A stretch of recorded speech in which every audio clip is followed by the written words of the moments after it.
የትግራይ ጊዜያዊ አስተዳደር ከ7 ቢሊዮን ብር በላይ በሚሆን የበጀት እጥረት ሳቢያ የአዲሱን የመንግስት ሰራተኞች ደሞዝ ጭማሪ ሙሉ በሙሉ ተግባራዊ ማድረግ እንዳልቻለ ተሰማ። እናት ፓርቲ በመስራችነት ከታቀፈበት የአምስት ፓርቲዎች ቅንጅት ውስጥ አባል እንዳይሆን ምርጫ ቦርድ ያሳለፈውን ውሳኔ ተከትሎ መቃወሙን ገለጸ። የኢትዮጵያና የኤርትራ ባለስልጣናት የሚሰጧቸው መግለጫዎች፣ የሚያደርጓቸው ንግግሮች ወደ ጦርነት ሊያስገቧቸው በሚችሉ የቃላት ልውውጦች የታጀቡ ናቸው ተብሏል። ጤና ይስጥልኝ አድማጮች፣ ኢትዮ ሪፖርቶች ነን።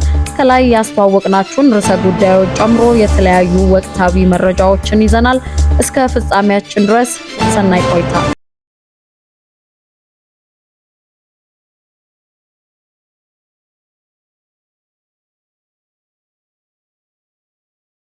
የትግራይ ጊዜያዊ አስተዳደር ከ7 ቢሊዮን ብር በላይ በሚሆን የበጀት እጥረት ሳቢያ የአዲሱን የመንግስት ሰራተኞች ደሞዝ ጭማሪ ሙሉ በሙሉ ተግባራዊ ማድረግ እንዳልቻለ የክልሉ የዜና ምንጮች ዘግበዋል።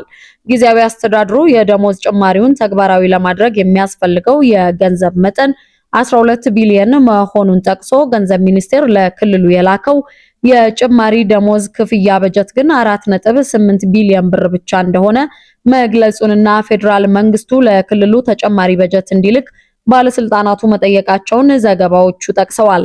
የጊዜያዊ አስተዳደሩ ካቢኔ የደሞዝ ጭማሪውን ገና አላጸደቀውም ተብሏል። ትምህርት ሚኒስቴር እንደ አልኮልና ጫት መሸጥ የመሳሰሉ ድርጊቶች በትምህርት ቤቶች አቅራቢያ እንዳይኖሩ የሚከለክልና እነዚህን ንግዶች የሚያካሂዱ ግለሰቦችና ተቋማት እስከ 150 ሺህ ብር ቅጣት እንዲቀጡ የሚያዝ ረቂቅ ደንብ አዘጋጀ።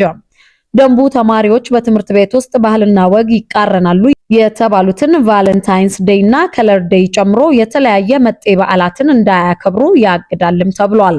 በደንቡ መሰረት ሴት ተማሪዎች አላስፈላጊ ጌጣጌጥ፣ ሰው ሰራሽ ፀጉር፣ የከንፈር መዋቢያ ቀለም ወይም አጭር ቀሚስ መልበስ የማይችሉ ሲሆን መምህራንንና ሰራተኞችን የሚዘልፉ፣ የሚሳደቡ ወይም ደግሞ የሚያንቋሽሹ ተማሪዎች ቅጣት እንደሚጣልባቸውም ያትታል።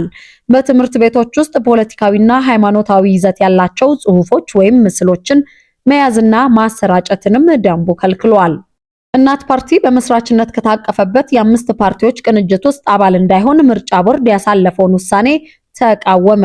እናት ፓርቲ፣ ኢሃፓ፣ መኢአድ፣ የኢትዮጵያ ዲሞክራሲያዊ ፓርቲና የአማራ ጊዮናዊ ንቅናቄ ቅንጅቱን የመሰረቱት ባለፈው መስከረም ሲሆን ምርጫ ቦርድ ግን በተያዘው ወር የሌሎቹን 4 ፓርቲዎች ብቻ የቅንጅቱን አባልነት በማጽደቅ የእናት ፓርቲን አባልነት ውድቅ ማድረጉን ፓርቲው አስታውቋል። ቦርዱ እናት ፓርቲ በቅንጅቱ ውስጥ ያለውን አባልነት ያላጸደቀው ፓርቲው አስፈላጊ ሰነዶችን እንዳላሟላ፣ ፓርቲው ቅንጅቱን መቀላቀሉን የሚቃወሙ አባላት መኖራቸውንና የቅንጅቱን ምስረታ ያጸደቀው የላዕላይ ምክር ቤቱ ምልአተ ጉባኤ እንዳልተሟላ በመግለጽ እንደሆነም የፓርቲው መግለጫ ጠቅሷል። ይህ ውሳኔ ቦርዱ ፓርቲውን ለማፍረስ ሲያደርጋቸው የቆዩ የታቀዱና የተቀናጁ እንቅስቃሴዎች አካል ነው በማለት ፓርቲው ከሷል። ፓርቲው ጉዳዩን ወደ ሕግ እንደሚወስደውም አስታውቋል። የኢትዮጵያና የኤርትራ ባለስልጣናት የሚሰጧቸው መግለጫዎች፣ የሚያደርጓቸው ንግግሮች ወደ ጦርነት ሊያስገቧቸው በሚችሉ የቃላት ልውውጦች የታጀቡ ናቸው ተብሏል። የባህር በር የሌላት ኢትዮጵያ የቀይ ባህር ወደብ የማግኘት ጥያቄ ማቅረቧን ተከትሎ ጦርነት በማንኛውም ጊዜ ሊቀሰቀስ ይችላል የሚለው ስጋት እየጨመረ መጥቷል። የኢትዮጵያ ጠቅላይ ሚኒስትር አብይ አህመድ ለመጀመሪያ ጊዜ በይፋ የባህር በር ጉዳይ የህልውና ጉዳይ ነው ያሉት ከ2 ዓመታት በፊት በ2016 ዓ.ም ነው። በቅርቡ ደግሞ የኢትዮጵያ መከላከያ ሰራዊት ጠቅላይ ኤታ ማዦር ሹም ፊልድ ማርሻል ብርሃኑ ጁላ ኢትዮጵያ በየትኛውም መልኩ የባህር በር ማግኘቷ እንደማይቀር ተናግረው ጦርነት ሊኖር እንደሚችልም አመላክተዋል። በኤርትራ ስር ከሚገኙ ወደቦች አንዱ የሆነውና ለኢትዮጵያ በቅርብ ርቀት ላይ የሚገኘው የአሰብ ወደብ ከኢትዮጵያ ድንበር 60 ኪሎ ሜትር ብቻ የሚርቅ ነው። ኤርትራ ነፃነቷን ያወጀችው በ1985 ዓ.ም ሲሆን ከዚያ ጊዜ ጀምሮም ኢትዮጵያ ወደብ አልባ ሆናም ቀርታለች። በሁለቱ ሀገራት መካከል በድንበር ይገባኛል ውዝግብ ምክንያት ከ1990 እስከ 1992 ዓ.ም ድረስም ጦርነት ተካሂዶ ወደ 100 ሺህ የሚጠጉ ሰዎች ሞተዋል። ሁለቱ ሀገራት ለረጅም ጊዜ ውጥረት ውስጥ ከቆዩ በኋላም ጠቅላይ ሚኒስትር አብይና የኤርትራው ፕሬዝዳንት ኢሳያስ አፈወርቂ ከ2010 እስከ 2016 ዓ.ም ድረስ ወዳጆችም ነበሩ። ታዲያ በዚህ ዓመት መጀመሪያ ላይ ጠቅላይ ሚኒስትር አብይ አህመድ ኢትዮጵያ የኤርትራ ነፃ አጋር መሆንን ተከትሎ ወደብ ያጣችበት ስህተት ነገ ይታረማል ሲሉ ተናግረዋል። በኬንያ የኢትዮጵያ አምባሳደር የሆኑት ጀነራል ባጫ ደበሌ አሰብ የኢትዮጵያ ሀብት መሆኑን ገልጸው በኃይል ይመለሳልን ብለዋል። ጥያቄው አሁን አሰብ የኛ ነው የሚለው አይደለም፣ እንዴት እናስመልሰዋለን የሚለው ነው ሲሉ የመንግስት ደጋፊ ለሆነው አዲስ ፓራዳይም የተባለ የዩቲዩብ ቻናል ባለፈው ጥቅምት መጨረሻ ላይ በሰጡት ቃለ ምልልስ ላይ ተናግረዋል። መስከረም 11 2018 ዓ.ም የጦሩ ኤታማዦር ሹም ፊልድ ማርሻል ብርሃኑ ጁላ ለሰራዊቱ ከፍተኛ መኮንኖች ኢትዮጵያን የባህር በር ያሳጡ ሀገራትን እንደሚወጉ ኤርትራን በተዘዋዋሪ በመጥቀስ ተናግረዋል። ህዝባችን አሁን 130 ሚሊዮን ነውና በሚቀጥሉት 25 ዓመታት 200 ሚሊዮን ይደርሳል። እንዴት ሆኖ ኤርትራ የ200 ሚሊዮን ህዝብን ፍላጎት ይደፈጥጣል ሲሉ መስከረም 15 ተናግረዋል። አክለውም የመከላከያ ኃይላችንን እናጠናክራለን፣ እድገታችንን እናፋጥናለንና የባህር በር ማግኘታችንን እናረጋግጣለንም ብለዋል። ባለፈው ዓመት ነሐሴ ወር መጨረሻ ላይ ደግሞ የወታደራዊ ዲፕሎማሲ ኃላፊ የሆኑት ሜጀር ጀነራል ተሾመ ገመቹ የኢትዮጵያ የአሰብ ወደብ ባለቤትነትን ሲያስረዱ ማንኛውም ዋጋ ሊከፈልለት የሚገባ ሲሉም ገልጸውታል። አሰብ በቀይ ባህር ነው የሚገኘው፣ ለህልውናችን አስፈላጊ ከሆነም ማንኛውንም ዋጋ ሊከፈልበት የሚገባ ነገር ሆኗል ነው ያሉት ጀነራሉ። የመከላከያ ምህንድስና ክፍል ኃላፊ የሆኑት ጀነራል ደስታ ብቼ ከፍተኛ የወታደራዊ መኮንኖች በተሰበሰቡበት የቀይ ባህር በር ለማግኘት በየዕለቱ እየተቃረብን ነው ሲሉም ተናግረዋል።